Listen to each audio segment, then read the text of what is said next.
aqui com o pastor Edésio e ele me falando que a gente vendo o batismo do Mateus, né? Deixai vir a mim os pequeninos, porque dos tais é o reino dos céus. E ele comentava comigo, e quando ele era pequeno, criança mesmo, ele tinha uma curiosidade, uma dúvida que não saía da sua cabeça quando lia e via e ouvia aquele texto. Deixai vir a mim os pequeninos, não os impeçais. Ele pergunta, quem são esses impeçais? Não é?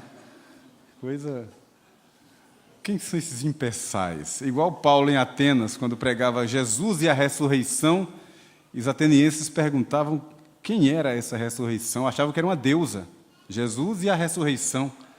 Tão ignorantes estavam acerca do termo e do que significava a ressurreição. Mas é uma alegria a gente receber uma criança na igreja. E um detalhe, nós não batizamos crianças, nós batizamos os filhos dos crentes, porque temos a consciência de que eles são a herança do Senhor. E os consagramos pelo batismo. Essa é uma diferença. Há pessoas que falam, porque a igreja presbiteriana batiza crianças. Nós batizamos os filhos dos crentes, não é? Eu vou convidar você a abrir a sua Bíblia no livro dos Salmos.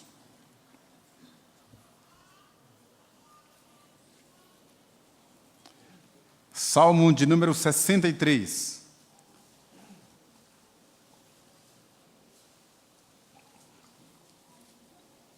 Salmo de Davi, quando no deserto de Judá. E vou ler os primeiros versos. Ó Deus, Tu és o meu Deus forte. Eu te busco ansiosamente. A minha alma tem sede de ti. Meu corpo te almeja como terra árida, exausta, sem água. Assim, eu te contemplo no santuário, para ver a tua força e a tua glória. Porque a tua graça é melhor do que a vida. Os meus lábios te louvam. Assim, cumpre-me bendizer-te enquanto eu viver. Em teu nome levanto as mãos.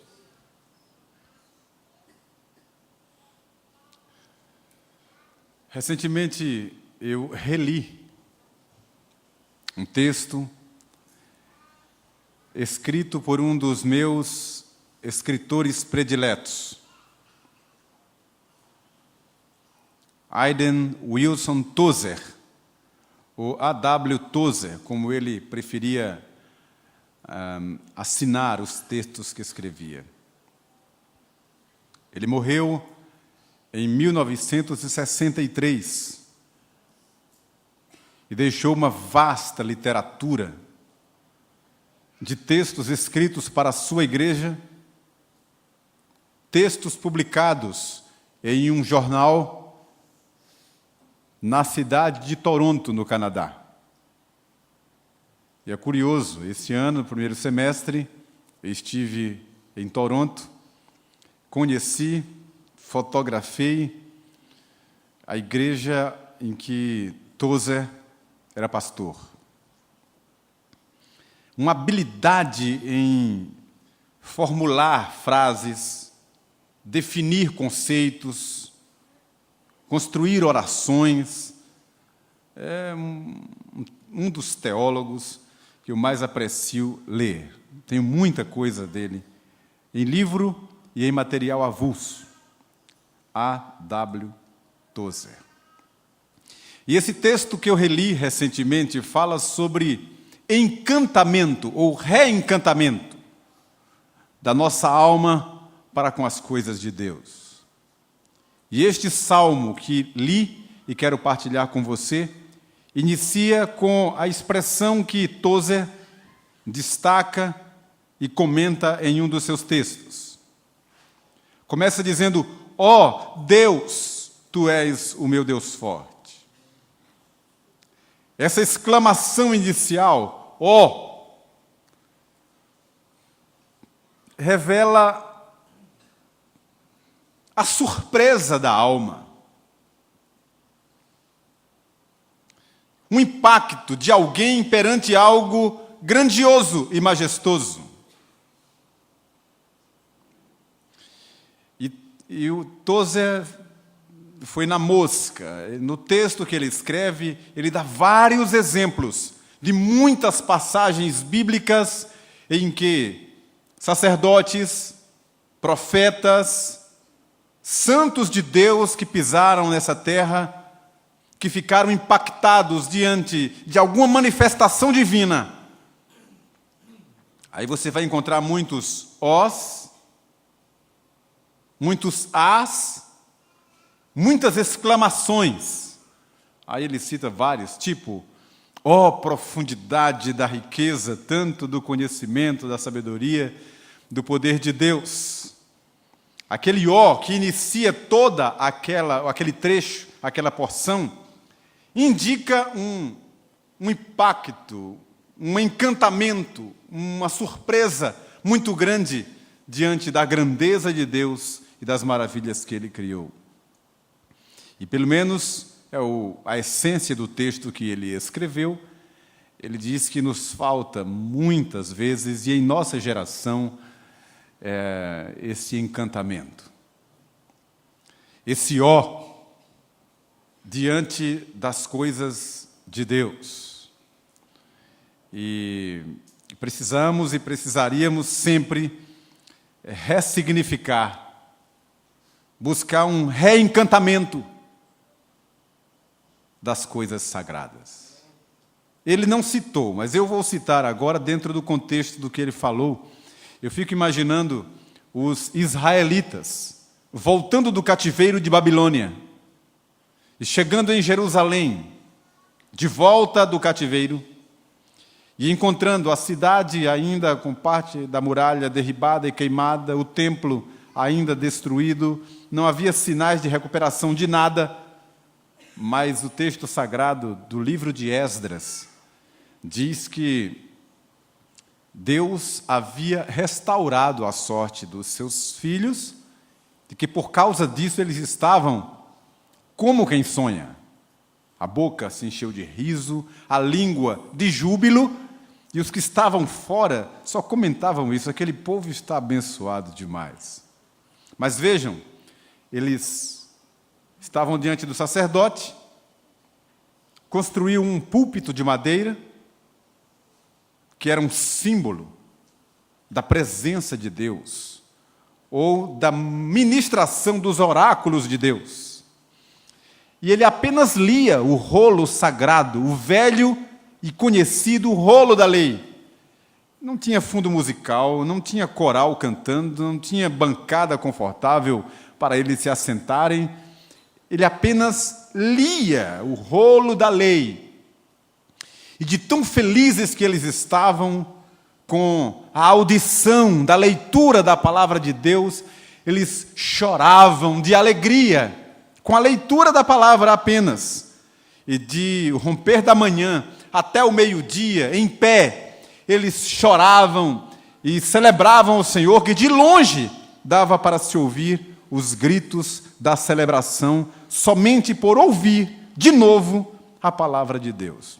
É o ressignificar, é o se reencantar, é o ó, de novo, com as coisas de Deus. Aquela alegria que tantas vezes foi marca da nossa experiência cristã, alegria que foi embora. Aquele ímpeto de servir a Deus que nos marcou no início de nossa conversão e que de repente se apagou. Aquela surpresa que tivemos no olhar e na alma ao ler um texto sagrado e aquilo fazer com que voltássemos de novo para reler com aquela sede, com aquela alegria, isso foi embora, isso pode voltar num reencantamento, num reencontro com as coisas sagradas, com um ó de novo. É assim que inicia o salmo que quero partilhar com você. Eu poderia mastigar essa palavra. O mastigar que eu digo, claro que é uma figura, como o próprio texto que eu li é uma figura que Davi utilizou para expressar o que a sua alma, o que estava lá dentro, que ninguém via, nem tinha como ver, trazer para fora através de palavras. Então eu vou mastigar algumas frases para você entender como nós podemos nos alimentar da palavra de Deus, mastigando-a ou ruminando-a, como faz um boi, um animal do campo, com o seu capim. Você pode observar detalhes, parar neles, meditar em uma palavra, em uma palavra entre vírgulas, coisas pequenas, como é o caso desse texto, apenas como um exemplo. O ó, uma palavra, mas que eu poderia pregar a noite inteira só sobre esse ó, sobre esse espanto, sobre esse encanto, sobre essa surpresa que as pessoas podem ter na presença de Deus. Mas vejam as palavras que Davi usa, a quem ele se refere. Ó Deus! O seu encantamento é com a divindade, é com o sublime, com o Altíssimo, com o soberano. É um encantamento pessoal. Ele se refere ao Javé, ao Elohim, da experiência dos patriarcas.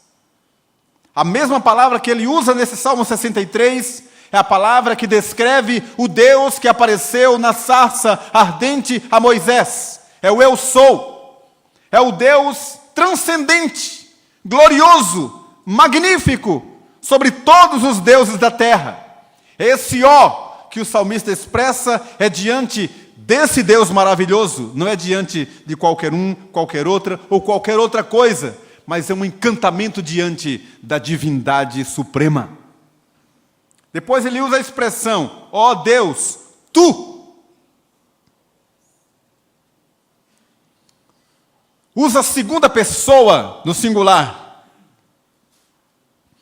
Ele se remete a Deus, pessoalmente. Todo o texto fala de uma conversa, ou de um diálogo, ou de um encontro pessoal. Ele não fala ao ar, ao vento, à natureza, a alguma coisa etérea. Ele se refere a Deus, ao tu és, da vida dele. Quarto, ele usa o verbo ser no presente. Tu és. Não foi ou será, mas tu és. São palavras, mas são palavras escolhidas que refletem o que a pessoa crê. Para Davi, no caso do Salmo 63, o Deus transcendente, glorioso, majestoso, maravilhoso, continuava sendo. Era para ele no presente, naquela data, naquela hora. Tudo isso que ele descreve aqui neste salmo. O Deus forte, presente na angústia. O Deus cuja alma dele buscava ansiosamente. O verbo, portanto, é significativo demais. Depois, vejam o que ele diz. Ó Deus, tu és o meu Deus forte. É claro que esse Deus a quem Davi celebra e adora, havia sido o Deus de Abraão, de Isaque, de Jacó, de Moisés, de José. Mas Davi está dizendo, tu és, hoje, o meu Deus forte. Isso é profundamente significativo, porque eu posso meditar e pensar nisso, de que o Deus dos meus antepassados, dos patriarcas, de toda essa nuvem de testemunhas, inclusive o Deus de Davi, do Salmo 63, também é o meu Deus. Isso faz toda a diferença. Se não faz para você, isso faz para mim. Porque na hora da angústia, na hora do deserto, eu sei quem é o meu Deus.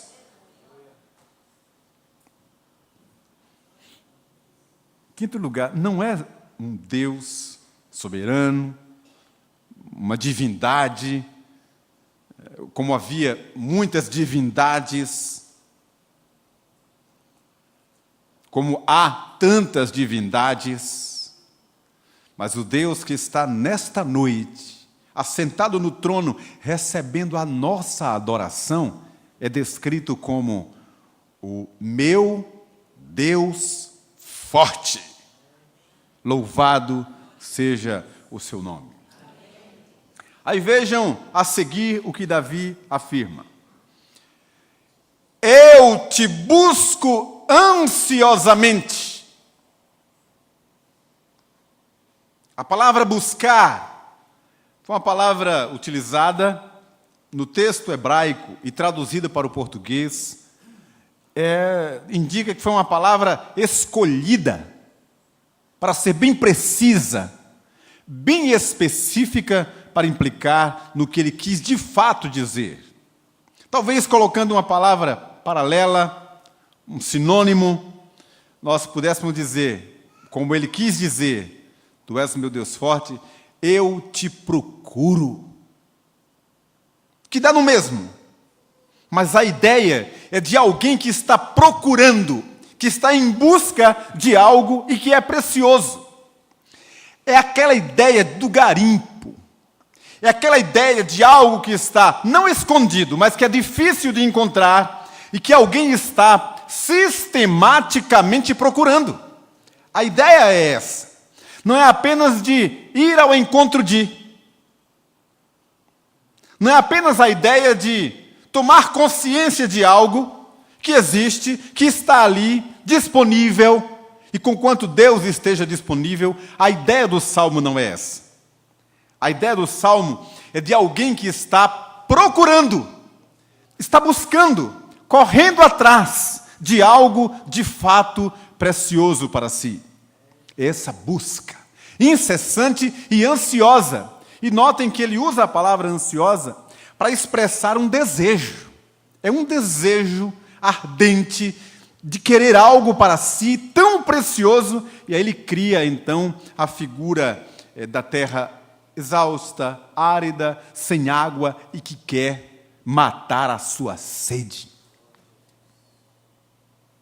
Em 1985, eu fiz uma viagem ao interior do Ceará. Eu fui do Recife a Mombaça. Se tem alguém aqui que conhece o Ceará, pode ter uma ideia de onde é essa cidade. Mombaça, no Ceará. Eu estava no seminário e o irmão de um colega da minha turma havia falecido e nós fomos, eu fui acompanhando meu colega, muito triste, muito visitado pela dor, e eu fui acompanhando. A gente foi de táxi, do Recife a Mombaça, um carro alugado, época de calor. Olha, até hoje eu ainda guardo a impressão do drama da região, do gado, não apenas o calor, mas a sequidão daquela terra, lugares por onde passamos. A gente trafegava centenas de quilômetros entre uma cidade e outra. Tínhamos que tomar cuidado para abastecer o carro, porque muito distante um outro reabastecimento. Água muito difícil de encontrar. E havia, em alguns lugares estratégicos, umas banquinhas na beira da estrada, vendendo frutas, que era quem nos salvava. Eu não sei se você já teve essa experiência, mas eu fiquei sabendo tempos depois que aquilo é comum, até hoje é assim. Então, abacaxi, que é produzido em algumas regiões ali próximas, a gente se hidratava com abacaxi.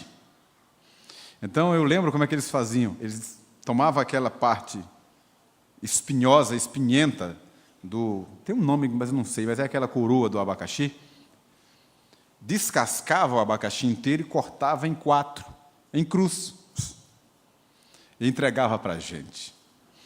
E eu lembro o desespero com que a gente, pingando e caindo, e fresco, e era assim que a gente se hidratava, num calor imenso, até chegar num posto onde a gente comprava água, mas não podia comprar muita água, porque ia esquentar dentro do carro, o calor era muito intenso. E eu me lembro, a região era muito seca, cinza, e eu via algumas aves, assim, naquelas estacas da cerca, todas assim, encorrugidas, todas assim, aquele calor, gado morto, outros magérrimos, sem capim, sem grama, muita pedra, um calor imenso. Na pista, a gente via assim aquela fumaça, como é que dá o nome, Cláudio? Aquele vapor, né, que causa aquela impressão de que está... Uma coisa impressionante. Aqui e acolá a gente via um filete verde no meio da vegetação completamente seca. Era alguma porção de água. Aí os animais estavam ali. Não é? Então eu guardei aquela imagem para mim, do agreste, do sertão nordestino. E eu conheço outras regiões também aqui mais próximas de nós, com um solo tão rachado, tão castigado como esse que acabei de citar. Então, Davi cria uma imagem de uma terra assim, seca, árida, exausta, sem água.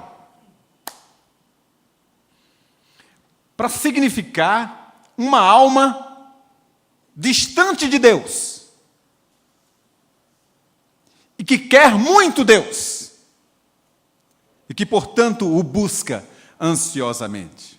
Num outro salmo, Davi criou uma imagem semelhante, uma figura semelhante, dizendo que assim como as corças procuram as correntes das águas, assim por ti, ó Deus, suspira a minha alma. A minha alma tem sede de ti, o meu corpo te almeja. Aí ele fala basicamente a mesma coisa. Mas a ideia que eu quero destacar, da figura que ele criou, é dessa busca intensa, sistemática, quase desesperada pela presença de Deus, pela pessoa de Deus, que é o que eu quero destacar e comentar com você agora. Irmãos amados, a alma humana, o nosso espírito, só se alimenta de Deus. Da sua palavra, da sua presença, da sua santa ministração. Palavra humana não alimenta a alma. No máximo, a mente. Pode socialmente nos encorajar a uma ação ou outra, nos alegrar momentaneamente, mas só a presença de Deus pode alimentar o nosso espírito. A igreja não pode alimentar a nossa alma. Você não se alimenta da igreja como instituição. Programação de igreja não alimenta a alma do homem, da mulher, do jovem, da criança. Por mais especial que seja, pode ser a programação mais linda, mais rica, a programação não pode abençoar. É bom, é agradável, é bonito, muitos gostam, até o ímpio gosta de vir e de participar de uma programação e sai alegre e diz que gostou demais. Mas só o Espírito de Deus pode alimentar o nosso espírito. Livros didáticos, doutrinais, devocionais, podem nos remeter à Bíblia, abrir a nossa mente para entender certas coisas, nos ajudar a entender algumas porções da Escritura. São ferramentas paralelas, são ferramentas secundárias, muletas, uma ajuda para nos encaminhar ao que de fato alimenta a nossa alma. Somente a palavra de Deus é o nosso alimento e nada mais. Escutem o que estou dizendo a vocês. O que está dito aqui, e que deve ser a nossa busca, a nossa caminhada, a nossa experiência, é que nós precisamos buscar a Deus, Sua presença, Sua palavra, para alimentar a nossa alma. Somente Deus e nada mais. A reforma protestante do século XVI, na qual estamos plantados e fundamentados como doutrina, dentre os pontos básicos instituídos ali, um deles diz assim: Cristo somente, que são os solos, sola Escritura, sola gratia, sola fide, não é? Solo Christus. Só Cristo. No tocante à salvação. Não é Cristo e a igreja, Cristo e a doutrina, Cristo e a instituição. Não. Cristo somente. A nossa busca precisa ser direcionada a Deus somente. Segundo lugar, essa busca não pode ser de qualquer maneira. O que o texto diz é: eu te busco ansiosamente. Notem que a Escritura diz: não andeis ansiosos por coisa alguma. Ora, então é uma contradição? Não, porque o próprio Senhor Jesus disse: eis que eu tenho desejado ansiosamente comer convosco essa Páscoa. Essa palavra ansiosamente, que o Senhor Jesus utilizou e que o salmista Davi utiliza aqui, não é essa ansiedade pecaminosa nossa pelas coisas dessa vida. É um desejo profundo e sincero de buscar a Deus. Essa ansiedade é santa, genuína e importante para as nossas vidas. O que está sendo dito é que deve ser prioridade em nossa vida buscar a Deus, pessoalmente a Deus. É o que nós precisamos entender pela descrição aqui da palavra. E para finalizar, olha o que é que ele diz a respeito de tudo no versos 2 e 3. Assim, ou seja, dessa forma, eu te contemplo no santuário para ver a tua força e a tua glória, porque a tua graça é melhor do que a vida, os meus lábios te louvam.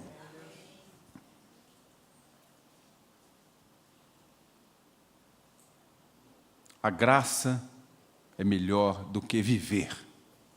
Por isso que ele buscava ansiosamente. Sabe o que é que está dito aqui? E vou finalizar com isto.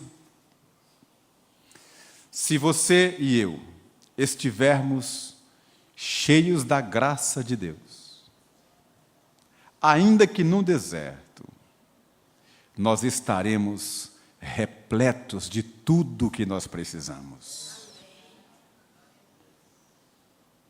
Por isso, a nossa única saída é buscar ansiosamente a Deus, porque Ele é o nosso Deus forte.